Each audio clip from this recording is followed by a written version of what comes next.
Hello and welcome to Asia Rugby once again. The Rugby World Cup Sevens will get underway in Cape Town on 9th September, and two women's team from Asia and two men's team will represent at this tournament. And I'm joined with Charlie Louw of South Korea, who's the head coach, the man who took South Korea for that Tokyo Olympics through the qualifiers. And since then, it has been a roller coaster ride. Charlie, good to have you on show. Let's just talk about the concluded World Challenger Series in Chile. Yeah, it's good to see you, Sabir. Yeah, the World Series in Chile, we sent our development squad because we had already organized to take our main squad that was going to be representing Korea to the USA for a training camp with the USA team and Argentina and France and Uruguay. So so the Challenger Series was really great for the young players, the next generation of players that we were looking at and trying to identify, as well as for coaches and management. So it was a great opportunity. The players learned a tremendous amount, and we look forward to seeing those young players coming through in the next couple of years. That's some fantastic news. You did mention that players learned some amount. What are the key learnings, in fact? Because we understand it's a development team. They couldn't win a single game, but they really played. They gave their hearts out. Yeah, I think the most important thing is to show the players or let the players experience the level that is required to be competitive at international rugby. The players gave 100%. There's no doubt of the effort that they put in. But what is required of them as players is to make sure that they keep working hard, they keep working on the basics, because it's small things that are going to be determine whether they win or lose. And if they learn that now, and we can develop those players later on, and they'll take that experiences that they've learned and become better players. The key learnings are just like the basics. Keep fighting, keep playing until the final whistle. Don't give up, and then just keep things simple. Like, don't try and play by yourself. Play as a team member. Play to the system that we play in, and those are key learnings. And sometimes players need to experience the pain of losing or coming so close to winning in order to become better players. And it's just a process, and we just keep developing and using these games as a process to make the players better. Absolutely, indeed. Keep it simple. So one team went to World Challenger Series and one team went for training in USA, along with USA and Argentina. They had some game time. So talk about that Indepth squad experience, how you dwell this together. Well, that was amazing. I mean, the players that went to the USA, we ended up playing against the USA A team, the USA B team, which is a combination of their reserve players and their next generation of players, as well as Argentina and France and Uruguay. So if we go back 1 year when we went to the Olympics and we played against Argentina last year in Los Angeles, we were beaten by 40, 50 points. So this year when we played against Argentina, with 3 minutes to go in the game, the score was 14-all. So, even though they scored 3 tries in the last 2 minutes, ending up the score to be 35-14, we were right in it. And then with playing against the USA, the final score was like 19-5. So against Uruguay, Uruguay, we scored 2 tries apiece. The only difference between the score was just the conversion. So it was 14-10. So the most important thing is we're getting better. By the second week, we were there for 10 days. And in the second week, we played against the USA B team again. And after having lost to them a week before by 19 points to 0, we actually ended up beating them by 36 points to 0. So we, in 1 week of training with the USA, playing like these practice games, the players gained a tremendous amount of confidence. We learned a whole lot of new things, what we needed to improve and where we needed to improve. And then we implemented them in the final game at the end of our training camp, and there was a huge significant improvement in the players. Their confidence went up.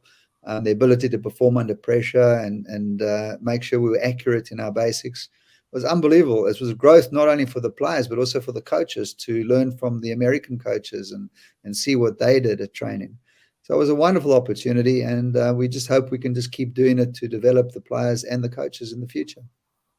Wonderful sights. So much promise in that tour, of course. Charlie, talking about the World Cup Sevens, which will kick off this Friday. How is your team combination? Is like, are there any development players, or is it the same squad which toured USA for training will be in this squad?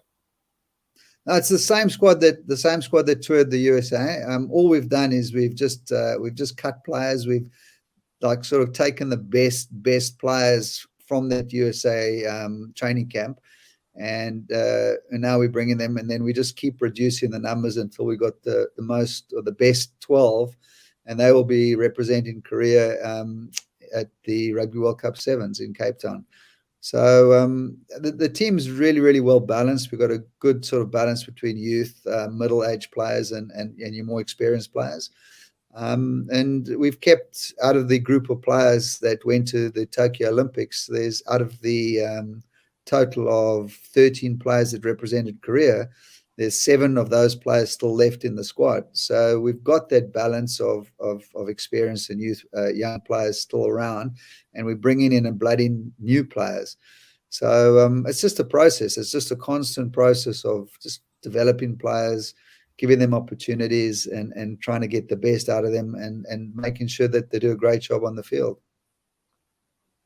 Always good to have the experience and youth in a team. Certainly, we look forward to it. But game number 6 on Friday against Wales, we witnessed that Malaysia did counter Wales in the Commonwealth Games really well, especially in that first half, and they're losing out in the second half. How easy or difficult you're going to take on this first game, because we don't know who will Korea play on the second match in this format?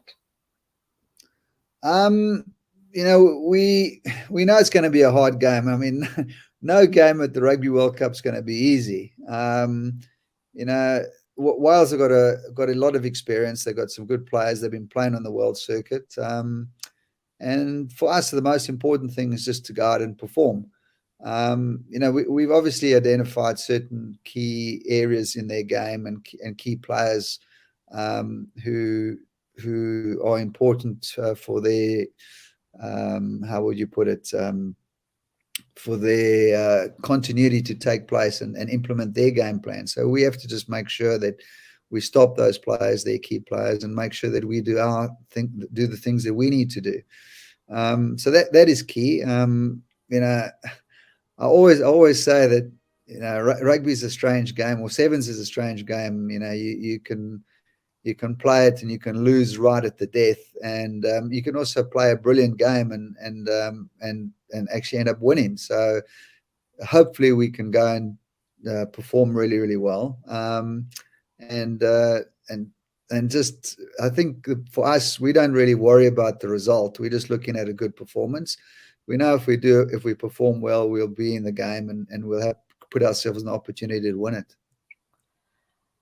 We wish you all the very best, Charlie. As a South African, I'm sure you're looking for a grand event, of course, playing in your country. And how does that feel, first up? Yeah, it feels really amazing to be back in South Africa. I haven't been back for 3 years to visit family and friends. So, you know, so pre-COVID, but now it's back. You know, meeting the people, chatting to the South African people, and everybody's so enthusiastic about having the World Cup in Cape Town. You know, there's a really good vibe in the hotel with all the teams hanging out together, and I think for me personally, it's great to be back, and I hope that the players can actually go out on the field, do a good job, and learn something, and for me, it just make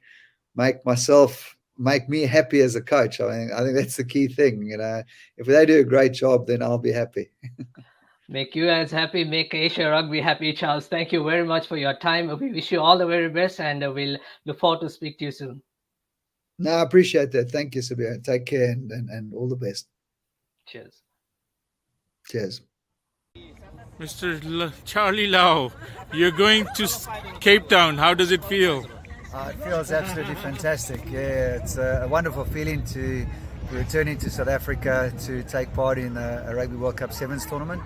So we're really looking forward to it. But it just highlights how much work we still have to do to prepare for that competition. What's your secret, Charlie? You took them to the Olympics, now to the World Cup Sevens. I think it's just hard work, good preparation, and making sure the players are very clear in what we have to do, and then just execution. I think we've got a wonderful team, good team environment, good leadership. So all these things come together and make sort of a good recipe for good performance. Thank you, Charlie.